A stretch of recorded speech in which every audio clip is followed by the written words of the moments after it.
ہر قسم کی تعریف اللہ عز و جل کے لیے ہے جس نے ہم سب کو عافیت عطا کی، ہر قسم کی خیر و بلائی سے ہمیں نوازا اور چغل خوروں کی بات ماننے سے ہمیں منع فرمایا۔ اور میں گواہی دیتا ہوں کہ اللہ کے سوا کوئی معبود برحق نہیں۔ ایسی شہادت و گواہی جو دنیا و آخرت میں ہماری نجات کا ذریعہ بنے۔ اور میں گواہی دیتا ہوں کہ ہمارے نبی و سردار محمد صلی اللہ علیہ وسلم اس کے بندے اور رسول ہیں جن کو ان کے پروردگار نے حق کے ساتھ مبعوث کیا اور ان کی سنت کے ذریعے ہمیں راہ راست پر لگایا۔ درود و سلام نازل ہوں ان پر، ان کے آل و اصحاب پر، ایسا درود جو ہمارے غم و حزن اور شقاوت و بدبختی کے زائل ہونے کا سبب اور ہمارے رزق میں برکت کے نزول کا سبب اور باعث بنے۔ بے شمار سلامتی ان پر نازل ہو۔ حمد و صلات کے بعد مسلمانوں، اللہ تعالیٰ کا تقوی اس شخص کی طرح اختیار کرو جو اپنے مولا عز و جل کی نگرانی کا خیال اپنے دل میں رکھتا ہے اور اس سے ملاقات کی تیاری میں لگا رہتا ہے۔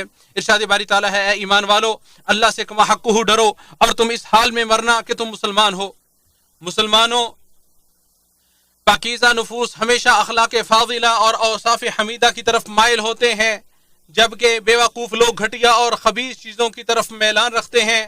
جو شخص اعلیٰ اخلاق و کردار کا حامل نہیں ہو سکتا اسے کم از کم گھٹیا عادتوں اور بری خصلتوں سے بچنے کی کوشش کرنی چاہیے۔ معیوب مذموم عادتوں میں سے ایک لوگوں کے درمیان چغل خوری کے لیے دوڑ دھوپ کرنا ہے، اور یہ بیمار دل، کمینہ طینت اور گھٹیا نفوس کے حامل افراد کا ہی پیشہ ہے جن کا شغف ہی لوگوں کی عزتوں کو پامال کرنا اور ان کی پردہ دری کرنا ہوتا ہے۔ آپ لوگوں کو آپس میں چغل خوری کا ارتکاب کرتے دیکھیں گے، جبکہ متقی لوگوں کے ہاں تو چغل خوری اپنی موت آپ ہی مر جاتی ہے۔ اور چغلی یہ ہے کہ دنگا فساد مچانے، ہنگامہ آرائی کرنے، بغض و اناد کو ہوا دینے، لڑائی جھگڑے پر اکسانے، بھڑکانے اور تخریب کاری کی غرض سے ایک مجلس کی باتیں دوسری مجلس تک، ایک شخص کی باتیں دوسرے شخص تک اور ایک گروہ کی باتیں دوسرے گروہ کی طرف پہنچائی جائیں۔ چغل خوروں نے آپس میں عداوت و دشمنی پر اکسانے کی ٹھان رکھی ہے۔ چغل خوروں کے منہ خاک آلود ہوں اور ان کے لیے ہلاکت و تباہی ہو۔ چغل خوری ہلاکت خیز گناہ، جلا دینے والی آگ اور کبیرہ گناہوں میں سے ایک ہے۔ اس کا ارتکاب وہی شخص کر سکتا ہے جس کی دینداری میں کمی ہو، اس کی امانت و دیانت ختم ہو کر خیانت گری اس پر غلبہ پا چکی ہو، تو ایسے شخص کا شمار کائنات کے بدترین لوگوں میں ہوتا ہے، کیونکہ چغل خوری دلوں کے فساد و بگاڑ، نفوس میں نفرت و وحشت، سینوں میں عداوت و دشمنی، عقلوں میں بے چینی و بے قراری کا سبب ہے، اور اسی کی وجہ سے بغض و عناد، حقد و حسد اور لڑائی جھگڑے جنم لیتے ہیں۔ جو شخص چغل خوروں کی پیروی کرے گا تو وہ اس کے دوستوں سے دور کر دیں گے، اگرچہ کتنے ہی قریبی اور محبوب دوست ہی کیوں نہ ہوں۔ چغل خوری عداوت و مخاصمت کا بیج، شر و برائی کا پل، فتنہ انگیزی کی جڑ، بہتان بازی کی زبان، بدبخت اور کمینے لوگوں کا ہتھیار، خبیث لوگوں کی جائے پناہ، دھوکہ دہی، مکر و فریب اور شر و فساد کی علامت و نشانی ہے۔ در حقیقت چغل خوری کسی کی پردہ داری کرنے، رازوں کو افشا کرنے، ہم نشیں کی خیانت کرنے اور اس کے لیے بری سوچ رکھنے، مسلمانوں کو اذیت اور تکلیف میں دیکھ کر خوشی محسوس کرنے کا نام ہی چغل خوری ہے۔ مسلمانوں میں چغل خوروں کی باتوں، افواہوں، بے بنیاد اور جھوٹی خبروں کو افشاں کرنا منافق لوگوں کی خصلتوں میں سے ہے۔ ارشاد باری تعالیٰ ہے، اگر وہ تم میں نکلتے تو خرابی کے سوا تم میں کسی چیز کا اضافہ نہ کرتے، اور ضرور تمہارے درمیان سواریاں گھوڑے دوڑاتے، اس حال میں کہ تم میں فتنہ تلاش کرتے اور تم میں کچھ ان کی باتیں کان لگا کر سننے والے ہیں۔ اس آیت میں اللہ تعالیٰ کے فرمان وَلَأَوْضَعُوا خِلَالَكُمْ کا معنی یہ ہے، وہ چغل خور تمہارے اندر فتنے کی آگ بھڑکاتے، تمہیں ذلیل و رسوار کرنے کے لیے اپنی سواریاں دوڑاتے، تمہارے اتحاد کو پارا پارا کر دیتے، تمہاری وحدت و یگانگت کا شیرازہ منتشر کر دیتے، تمہاری الفت و محبت کو فساد و بگاڑ کی بھیڑ چڑھا دیتے، فتنہ انگیزی میں نئی روح پھونکتے، تمہیں الجھن و بے چینی میں مبتلا کر دیتے اور مسلمانوں کی اجتماعیت کی دھجیاں بکھیر دیتے۔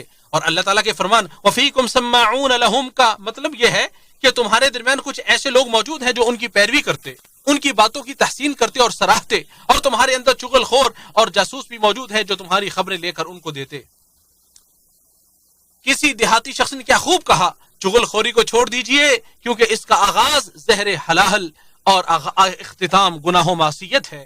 اور شعبی فرماتے ہیں، اسی چغلی اسی چغلی کی وجہ سے ناحق خون بہائے جاتے ہیں، حرام رشتے حلال کیے جاتے ہیں، مالوں پر ڈاکہ زنی کی جاتی ہے اور بڑے سنگین معاملات بھڑکائے جاتے ہیں۔ چغل خور یا اس کے کسی قول و کلام کی وجہ سے کتنے ہی دوست جدا جدا ہو گئے، کتنے ہی میل ملاپ رکھنے والے الگ الگ ہو گئے، کتنے ہی الفت و محبت والے افتراق و انتشار کا شکار ہو گئے، کتنے ہی انس و پیار رکھنے والے ایک دوسرے کو چھوڑ گئے، کتنے ہی میاں بیوی جوڑوں میں طلاق واقع ہو گئی۔ افسوس ہے، صد افسوس ہے تجھ پر اے چغل خور، تیری ضلالت اور رسوائی، پسپائی اور گھٹیا پن کے لیے اتنا ہی کافی ہے کہ تو چغل خور ہے۔ تو چغل خوری جیسے اس کبھی فعل کا مرتکب ہے جسے ذلیل و حقیر شخص ہی انجام دے سکتا ہے۔ مردوں کے اخلاق میں سب سے بری چیز چغل خوری ہے، تو جب بھی اس کے ذریعے عزت کو نیلام کرے گا تو وہ ختم ہو جائے گی۔ وہ چغل خور جس کی چغلی عام ہو کر پھیل چکی ہے، اس کا زہر سرایت کر چکا ہے اور اس کی سازش اور مکر و فریب کے بچھو ان کے درمیان رینگ رہے ہیں، اگر وہ جان لے کہ اس نے اس کے ذریعے اپنی ذات پر، اپنے اقربا پر، دوست و احباب اور اپنے ساتھیوں پر کتنا بڑا جرم کیا ہے، تو وہ سمجھ جائے گا کہ گراں گوش اور بہرا ہو کر پر لطف اور پرسکون زندگی گزارنا اس کے لیے چغل خوری سے زیادہ بہتر اور اچھی تھی۔ جیسا کہ ابو وائل رضی اللہ تعالی عنہ سے مروی ہے کہ سیدنا حذیفہ رضی اللہ عنہ کو خبر پہنچی کہ فلاں شخص بات لگاتا ہے، یعنی چغلی کرتا ہے۔ انہوں نے کہا، میں نے رسول اللہ صلی اللہ علیہ وسلم سے سنا، آپ صلی اللہ علیہ وسلم فرماتے تھے چغل خور جنت میں نہیں جائے گا۔ بخاری و مسلم نے اسے روایت کیا ہے، اور صحیح مسلم کی ایک روایت میں چغل خور کے لیے نمام کا لفظ استعمال کیا گیا ہے۔ اور ابن عباس رضی اللہ عنہما سے روایت ہے کہ رسول اللہ صلی اللہ علیہ وسلم ایک دفعہ مدینہ یا مکے کے ایک باغ میں تھے، وہاں آپ نے دو شخصوں کی آواز سنی جنہیں ان کی قبروں میں عذاب دیا جا رہا تھا۔ آپ صلی اللہ علیہ وسلم نے فرمایا کہ ان پر عذاب ہو رہا ہے اور کسی بہت بڑے گناہ کی وجہ سے نہیں۔ پھر آپ صلی اللہ علیہ وسلم نے فرمایا، بات یہ ہے کہ ان میں سے ایک شخص پیشاب کے چھینٹوں سے بچنے کا اہتمام نہیں کرتا تھا اور دوسرا شخص چغل خوری کیا کرتا تھا۔ اسے امام بخاری و مسلم نے روایت کیا ہے۔ ابن مسعود رضی اللہ عنہ سے روایت ہے کہ نبی صلی اللہ علیہ وسلم نے فرمایا، کیا میں تمہیں یہ نہ بتلاؤں کہ آواہ کیا چیز ہے؟ اس سے مراد وہ چغلی ہے جو لوگوں کے درمیان نفرت پیدا کر دے۔ اسے امام مسلم نے روایت کیا ہے۔ حدیث میں وارد کلمہ آواہ میں 3 لغتیں ہیں، آواہ، عظ، عظ۔ ان کا معنی بہتان تراشی، کذب بیانی، چغل خوری اور لوگوں کے درمیان اس طرح سے لڑائی جھگڑے کی آگ بھڑکانا ہے کہ زید کی بات عمر کے پاس، کہ زید کے پاس عمر کی بات اور اس کی بات اس کے پاس۔ ذرا دیکھیے چغلی چغل خوروں کے معاملے کو کیسے تبدیل کر کے رکھ دیتی ہے، اور ان کی حالت زار کو ذرا دیکھیے کیسے محبتیں الفتیں دوریوں میں بدل جاتی ہیں، باہمی رحمت دلی مقابلے بازی میں بدل جاتی ہے، آپسی تعاون و دستگیری دنگا فساد میں بدل جاتی ہے، اور انس و مودت جنگ و جدال میں تبدیل ہو کر رہ جاتی ہے۔ اور نوبت یہاں تک آ پہنچتی ہے کہ وہ اشتعال انگیزی کے مرتکب ٹھہرتے ہیں، باہم دستوں گریبان ہونے لگتے ہیں، ہاتھا پائی دست درازی ان کا معمول بن جاتی ہے، دنگا فساد کے لیے تیار رہتے ہیں، جنگ و جدل کا ماحول پیدا کرتے ہیں، آپسی بغض و عناد رکھنے لگتے ہیں۔ پھر تو نہ ان کی عزتیں ہی محفوظ رہتی ہیں اور نہ ہی حق سچ ماننے کو وہ تیار ہوتے ہیں، چنانچہ وہ جاہلوں کا ہدف سب و شتم اور دشمنوں کے ہنسی مذاق کا مورد ٹھہرتے ہیں۔ مسلمانوں، دانشمند اور دانا آدمی کسی ایسی بات پر کان نہیں دھرتا جو کسی جھوٹے کذاب جغل خور اور فتنے باز سے صادر ہو، جس کا مقصد ہی کینے کپٹ کو ہوا دینا اور بغض و عناد کو عام کرنا ہوتا ہے۔ ارشاد باری تعالیٰ ہے، اے لوگوں جو ایمان لائے ہو، اگر تمہارے پاس کوئی فاسق کوئی خبر لے کے آئے تو اچھی طرح تحقیق کر لو، ایسا نہ ہو کہ تم کسی قوم کو لا علمی کی وجہ سے نقصان پہنچا بیٹھو، پھر جو تم نے کیا اس پر پشیمانی ہو۔ اللہ کے لیے کسی ایسی بات پر کان مت دھریے جسے کینہ پرور لوگ جھوٹ سے ملمع و مزین کر کے پیش کرتے ہیں۔ میں تجھے اللہ کی حفاظت میں دیتا ہوں کہ کہیں تو چغل خور کی بات مان بیٹھے اور سیدھے راستے سے بھٹک جائے۔ اور ارشاد باری تعالیٰ ہے، اور تو کسی بہت قسم کھانے والے ذلیل کا کہنا مت مان، جو بہت تانا دینے والا، چغلی میں بہت دوڑ دھوپ کرنے والا، خیر کو بہت روکنے والا، حد سے بڑھنے والا سخت گنہگار ہے۔ چغل خوری میں بھاگ دوڑ کرنے والوں کی پیروی مت کیجیے جو لوگوں کے درمیان فساد مچاتے ہیں، محبت کرنے والوں کے درمیان درار ڈالتے ہیں اور پڑوسیوں کے درمیان فتنہ انگیزی کرتے ہیں۔ چپکے سے چغل خور سے اپنا دامن بچا کر اسے چھوڑ دیجئے۔ اس ناپسندیدہ کام کی ترویج کا ارتکاب وہی شخص کرے گا جو اسے نقل کرے گا اور بیان کرے گا۔ ایسے کاموں سے بے رغبتی اختیار کیجئے، کیونکہ وہی شخص تعریف و توصیف سے سرفراز ہوگا جو ان سے بے رغبت ہوگا۔ کوئی بھی انسان مد مقابل اور دشمن سے نہیں بچ سکتا، خواہ وہ کسی پہاڑ کی چوٹی پر خلوت نشینی ہی کیوں نہ اختیار کر لے۔ جس شخص کے پاس بھی چغل خوری کی جائے اور اس سے کہا جائے کہ تمہارے متعلق فلاں شخص نے یہ کہا، تو اسے 6 کام کرنے چاہیے۔ نمبر 1، پہلا کام اس بات کی تصدیق نہ کرے، کیونکہ چغل خور انسان فاسق ہوتا ہے اور فاسق کی خبر مردود ہوتی ہے۔ دوسرا کام، اسے اس عمل سے روکے، نصیحت کرے اور اس عمل کی قباحت و شناعت کو واضح کرے۔ تیسرا کام، اس سے اللہ کے لیے بغض رکھے، کیونکہ ایسا شخص اللہ کے نزدیک ناپسندیدہ و ناگوار ہوتا ہے اور اللہ کے لیے کسی سے بغض رکھنا واجب ہوتا ہے۔ چوتھا کام، جس کے متعلق بات نقل کی جا رہی ہے اس کے متعلق برا گمان نہ رکھیے، جیسا کہ ارشاد باری تعالیٰ ہے بہت ساری بدگمانیوں سے بچو۔ پانچواں کام، جو بات اس کے سامنے نقل کی گئی ہے اس کی تحقیق کے لیے ٹو میں نہ پڑے۔ چھٹا کام، چغل خور کو جس کام سے روکا ہے وہی کام خود اپنے لیے بھی پسند نہ کرے اور اس کی چغلی کو دوسروں کے سامنے بیان نہ کرے۔ اور چغل خوری کرنے والے کی بات کو قبول کرنا چغلی کرنے سے بھی زیادہ بری چیز ہے، کیونکہ چغل خوری کرنا کسی کے عیب کی طرف رہنمائی ہے اور اس کی بات کو قبول کر لینا اس عمل کی اجازت دینے کے مترادف ہے۔ لہذا چغل خور سے دور رہو، کیونکہ اگر وہ اپنی چغل خوری میں سچا بھی ہو تب بھی اس کا کام ایک کمینے انسان والا ہے، جس نے اپنے بھائی کی حرمت کا پاس و لحاظ ہی نہیں رکھا اور نہ ہی اس کی پردہ پوشی کی۔ اور بیان کیا جاتا ہے کسی حکیم و دانا انسان کے پاس اس کا ایک دوست آیا اور اپنے کسی بھائی کے تعلق سے بات کرنے لگا، تو حکیم صاحب نے فرمایا تم بہت دیر سے زیارت کرنے آئے ہو، اور دوسرا تم نے مزید 3 غلطیاں کر دیں۔ تم نے میرے دل میں میرے بھائی کے تئیں نفرت پیدا کی، میرے صاف شفاف دل کو پراگندہ کر دیا اور چغل خوری کر کے اپنے آپ کو تہمت زدہ کر دیا۔ جو تمہیں اپنے بھائی کے متعلق یہ خبر دے کہ اس نے تمہیں گالی دی ہے تو وہی گالی دینے والا شمار ہوگا، نہ کہ وہ جس نے تمہیں گالی دی ہے، کیونکہ اس نے تمہارے سامنے گالی دی ہے، اس لیے قابل ملامت وہ ہے جس نے تمہیں آ کر خبر دی ہے، جانکاری دی ہے۔ عربوں کا ایک مقولہ ہے، گالی یا حجب کو نقل کرنے والا بھی گالی دینے اور حجب کرنے والوں میں سے شمار ہوتا ہے، یعنی حجب بیانی اور گالی گلوچ کو نقل کرنے والا گناہ کے اس اولین قائل کی طرح ہو جاتا ہے۔ اور ایک آدمی سلف صالحین میں سے کسی کے پاس آیا اور کہا فلاں شخص نے آپ کو گالی دی ہے۔ انہوں نے کہا کہ کیا شیطان تمہارے سوا کسی اور کو قاصد نہیں بنا پایا؟ اور ایک آدمی کسی پر ناراض ہوا تو اس نے اس کی ناراضی کا سبب پوچھا، تو اس نے کہا فلاں قابل اعتماد سکہ آدمی نے تمہارے سلسلے میں مجھے یہ شکایت کی ہے، تو اس نے کہا اگر وہ سکہ ہوتا تو چغل خوری نہ کرتا۔ اے اللہ کے بندے، اگر آپ ایسی زندگی چاہتے ہیں جس میں لوگوں کے ساتھ تمہارے تعلقات خراب نہ ہو اور ایسی صاف شفاف محبت ہو کہ جس میں کسی قسم کی قدورت نہ ہو، تو آپ کبھی غیبت کرنے والے کے ساتھ نہ بیٹھیں، کسی چغل خور کی صحبت قطعاً اختیار نہ کریں، اور نہ ہی دوسروں کی شکایتیں اور چغلیاں کرنے والے فتنے باز کے ساتھ چلیں، اور اپنی خواہشات کی پیروی کرتے ہوئے اس کے پاس کبھی مت جاؤ، اور شیطانوں کی چال میں پھنس کر کبھی اس کی صحبت اختیار مت کرو۔ اپنے نفس کا ڈٹ کر مقابلہ کرو، اپنی سماعت کو عزت و اکرام دو، کیونکہ اس کے سامنے تم جو اپنے دین، نفس اور وقت کا سودا کرو گے اس کا عوض تمہیں کبھی نہیں ملے گا۔ اور یہ جان لو کہ ایسے آدمی کی بات سننا تمہارے لیے نقصان دہ ہے، اس کی قربت قابل ملامت عار ہے، اس سے دوری باعث مسرت ہے۔ اور جو شخص کسی چغل خور کے سامنے ساتھ بیٹھتا ہے گویا کہ وہ شیطان کے ساتھ بیٹھا۔ اور یہ بھی جان لو جو شخص آج تمہارے سامنے کسی کی چغلی کر رہا ہے وہ کل تمہارے سامنے دوسروں کے سامنے تمہاری چغلی کرے گا۔ اللہ تعالی ہم سب کو معاف فرمائے۔ وآخر دعوانا الحمدللہ رب العالمین۔ ہر قسم کی تعریف اس اللہ کے لیے ہے جس نے جسے چاہا اسے اپنے لطف و کرم کی چادر میں لے لیا، اور میں گواہی دیتا ہوں کہ اللہ تعالیٰ کے سوا کوئی معبود برحق نہیں، وہ تنہا ہے، اس کا کوئی شریک نہیں۔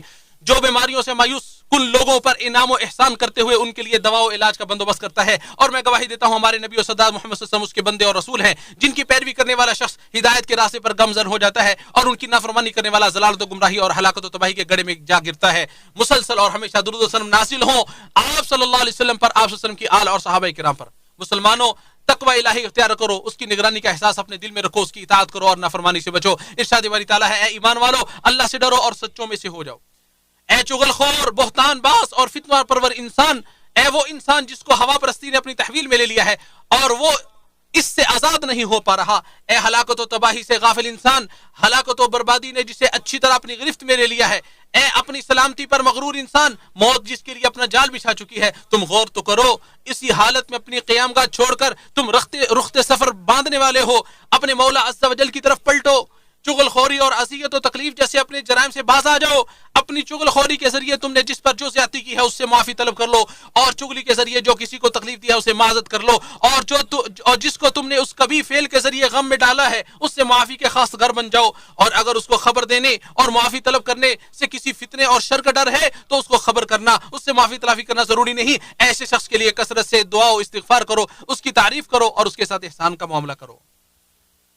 مسلمانوں، ہمارا دوست ملک سوڈان جس تکلیف دہ صورتحال سے دوچار ہے، جس کی وجہ سے وہاں خورد و نوش کی اشیاء اور ادویات میں کمی واقع ہو گئی ہے اور انسانی حالات زبوں حالی کا شکار ہیں، اس کے پیش نظر ہم تمام مسلمانوں کو ملک سوڈان کی مدد کے لیے شاہ سلمان ریلیف اور انسانی خدمات سینٹر کے تحت چلائے گئے سعودی قومی مہم میں حصہ لینے کی ترغیب دیتے ہیں اور اپنے سوڈانی بھائیوں کے لیے مدد اور تعاون کی درخواست کرتے ہیں تاکہ ان کی پریشانیوں اور تکلیفوں میں کمی واقع ہو سکے، ان کی بنیادی ضرورتیں پوری ہو سکیں، ان کے فاقے ختم ہو سکیں۔ اور آپ یہ یاد رکھیے کہ صدقہ و خیرات سے مال میں کمی نہیں ہوتی، بلکہ اس میں مزید اضافہ اور بڑھوتری ہوتی ہے، اور مومن کل بروز قیامت اپنے صدقہ و خیرات کے سائے میں ہوگا۔ لہٰذا آپ میں سے جو بھی جہنم کی آگ سے بچنا چاہتا ہے، اگرچہ صدقے میں کھجور کی ایک گٹلی ہی دے کر ہو، تو اسے ضرور ایسا کر لینا چاہیے۔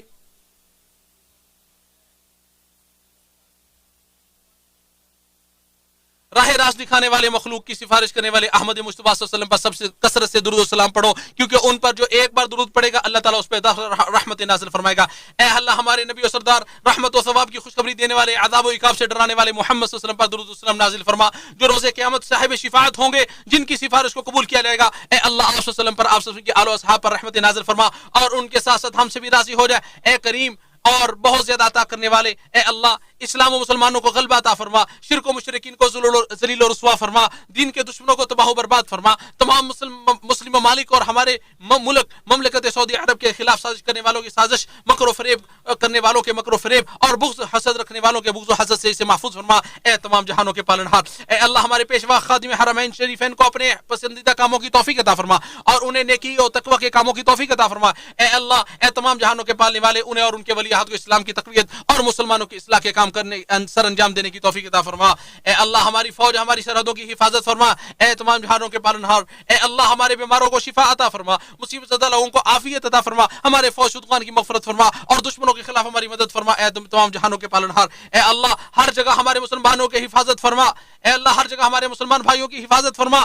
اے سب سے زیادہ رحم کرنے والے، اے اللہ ان کے خونوں کی حفاظت فرما، ان کی عزت و آبرو کی حفاظت فرما، ان کے مالوں، ملکوں، وطنوں اور امن و استحکام کی بھی حفاظت فرما۔ اے سب سے زیادہ رحم کرنے والے، اے اللہ ہمارے سوڈانی بھائیوں سے مصیبت و پریشانی کو دور کر دے۔ اے اللہ ان کی مصیبت و پریشانی کو دور کر دے۔ اے اللہ ان کی مصیبت و پریشانی کو دور کر دے۔